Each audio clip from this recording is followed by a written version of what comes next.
You heard there from Dr. Bedusa Akodia about the fact that we are getting to the peak, but some have doubt about this suggestion. One of such is pharmacist Kwame Sapon Esiedu. He spoke on the Super Morning Show a while ago. And under those circumstances, you are nowhere near your peak, because you need to decrease the number of factors that are impacting on the spread. And how do you know that you are decreasing the number of factors? You know from the reproductive number, which the R number, which everyone talks about, which is the number of people that get infected if one person gets infected quickly. As of now, myself and other colleagues, our estimate of Ghana's R number is it's greater than 2.5. So greater than the world average, or the world R naught? No, the world R naught now is being quoted around 3. I mean, there are even some studies that are coming out which are quoting it around 3.4. Right. The problem with an R naught calculation is that it tends to change depending on the interventions you make. And that is why I started from talking about the factors you can change the factors. And I'll give you an example of what I mean by you can change the factors. So if you look at a typical, a typical infection like COVID, you are looking at a number of things that can intervene. So there should be an availability of what we call a virulent pathogen, which is the virus. Then there should be an ability of human beings to interact. And that is why social distancing is key. You cannot change the fact that the virus is already in Ghana. That you cannot change.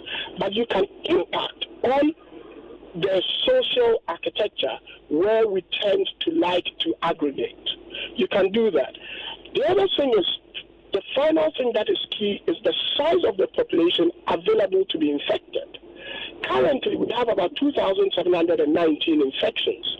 In a population that is 30 million, there's a huge scope of people to get infected. Our R value is greater than 2.5. Our doubling time is less than a week. Under those circumstances, I mean, put it in context. Between the 1st and the 2nd of May, we added 550 new confirmed positive cases. It took us 33 days to go from our first 2 cases to 566. If it took you over just under 5 weeks to get 566 cases, and it takes you 24 hours, yes, some would argue that we are testing more. That can be true. But the reality of the matter is it's also true to say that you are getting more positive results because the disease is spreading. Because if the disease wasn't there, before it got into Ghana on 2nd March, even if you did 100,000 tests, you wouldn't get a single positive case. Now, virologist Dr. Michael also joins us with his own perspective. Dr. Osu, thank you for joining us. You had there the pharmacist. Earlier, we spoke to the Director General of the Ghana Health Service on this suggestion that we are at our peak. Where do you stand on this? Yeah, very good morning to your listeners. So I think we have to be quite cautious about saying we have arrived at our peak. Mm-hmm. And a lot of variables will have to come into play before we can say that we are at our peak. And the peak that the curve varies even regionally. And I mean, Accra could be assuming a certain curve. Kumasi may not have. Central region may also start their own. So first of all, I mean, to put all the data together nationally, and then to say we have arrived is something that has to be done cautiously, which I feel that a lot has to do to this, and the evidence on the ground doesn't seem to maybe suggest so. The reason why I'm saying that is that before you can plot the epidemic curve, you need real-time data. This data talks about the incident cases per unit time. So every day, how many new cases you get. And ideally, you must have this on a good Excel sheet. That tells you that from the 12th of March to date, every day, how many cases you get. And the cases not based on cases that are reported by the lab, but cases based on the samples that are collected from the people in real time. So even if you have 500 cases coming out on the website, you will have to go back and then align this to the date on which the samples were. So first of all, give you a clean data of the number of new cases you are And then based on that data, you can now plot your epidemic curve and then understand how you are going up. But even for that curve will tell you the observed curve, which is based on the real-time data. But you also need a model curve that will tell you that if you have an unmitigated approach, your curve is likely to assume that conical shape where you hit the peak and then descend. But then based on the interventions you are putting in place, based on the social distancing, based on wearing of masks, you have to get to a certain point where you feel your curve will flatten. And basically when the curve flattens, you want to say that the number of new cases that you get in each and every time is almost at a constant rate. In other words, the slope will be the same each and every day. So you don't have increasing numbers occurring, but then the new cases are occurring every day. The data we are seeing is accumulated data, and I'm not too sure whether we have aligned this to the date on which the samples were collected. Therefore, it will be very difficult to begin to make projections that we have flattened the curve. And I feel that we need to have good data, and we need to model the data to understand what the data is telling us before we can make this statement. So I want to differ a bit. I think that the Ghana Academy of Arts and Sciences are working behind the scenes to get a clean data, real-time data, matched to the date of sample collection. And when they have this data, they can come out with several models. You could have a growth curve model or a model. And each of these models will tell you where you are and where you are likely to be, and whether you are flattening the curve or you are now peaking. And this peaking must be based on an original approach. Accra will have its own curve, Kumasi will have its own curve, Central Region will have its own curve. And each of them will have to assume and confidently talk about having reached the peak or not reaching the peak. I think for now it's a bit too early for us to make conclusion that we have already flattened the curve and things are already stable. I think it's a bit too early. Although the hospital cases are few and the deaths are few. But the question I ask myself is, what is the reference point? When from 12th of March, how many cases were we recording? And are the hospital cases increasing? So, Dr. Also, from what we are made to understand, if you look at the contact tracing, for instance, there's been an aggressive move to have a lot of people contacted and also tested.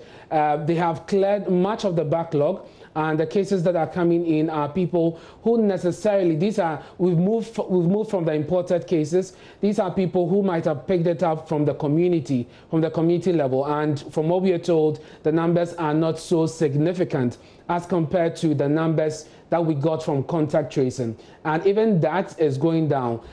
You look at the figure, and per the last check, we are at just a few figures shy from 3,000. Just this morning, at a briefing in the Ashanti region a while ago, we are told that some 33 more cases have been added. But the death rate is very slow, and the recoveries, I don't know what to make of it. You're looking at all of this and you're saying that we cannot make that conclusion that we are at our peak and we may be declining. Yes, I think that it's too early to say that, and I will want to see a real-time Excel data showing the individual dates and the number of new cases broken down by the region to enable the modelers to be able to see the exact picture of what is going on. I think we are doing very well. With the contact tracing, we are slowing the spread of the disease. We are reducing the deaths. The death numbers are very good. It's quite good, in one of the best in Africa. But I think that the nature of the virus across the African continent seems to assuming a certain curve, which for me, I still don't seem to understand how it's going, unless the modelers come out to tell us. So I want to wait for what the Ghana Academy of Arts and Sciences to come out with what they are doing. If they come out with their real-time data and can tell us about where we are based on the data, and could make this data as well public on the website for others to also model it and then see how it will behave on their how the picture will look like, then we can follow through. I'll be a bit cautious, and I'm being careful to say that we are already hitting the curve. If Ashanti region has 33 new cases, it means that the day before, how many new cases did they get? 3 days before, how many new cases were recorded? You have to model these together on a real-time basis, on each unit time. Then you can confidently talk about having reached the peak or maybe descending the peak. So yes, I think we are doing perfectly well. We are doing a lot of work, contact tracing, isolation. But I think that To determine whether you are at the peak or declining the peak, we need to work with real-time data, and we need to see evidence of this model and to be able to compare it on regional basis and to come out to say that indeed we are there or we are not there. So what would you say, what in your view is the impact of such communication on the fight against this virus? Well, as I said, from where I sit, I don't have access to a lot of information because I know a lot is being done behind the scenes. But I think that the information may have been communicated based on a certain assumption, which I'm not aware of these assumptions yet. But if it's based on an assumption and the assumption fits within the communication, then that is fine. But from what I understand, I feel that if you say you have flattened the curve, the variables to consider and what to do, I think the work is being done and we are not yet there. So I would rather be cautious and be careful to already assume that we have hit the peak. And I think that the fear really is that for such communication already, when the ban on movement, the restrictions were lifted, it appears people are living life as normal. And the health minister yesterday had cause to lament the lifestyle of people not adhering to the protocol. So adding this to it could make it more difficult to help fight it. But I want us to listen to this, and we'll be back to talk more about the situation. The president, on several occasions he has spoken, continues to advise that if you don't have the thing very, very critical seriously for you to do, please stay at home. Companies that are making huge monies have accepted that let some of our staff stay at home. What is the implication? It is reducing productivity. Their revenues are going down, but they have agreed to observe that. So those of us who come out just to a chat, to sit somewhere and do kokosa, why can't we stay at home? So you see the anger and frustration of the minister on the attitude of people towards the virus. Doc, and I want to ask again, if we are communicating this, how should we go about it?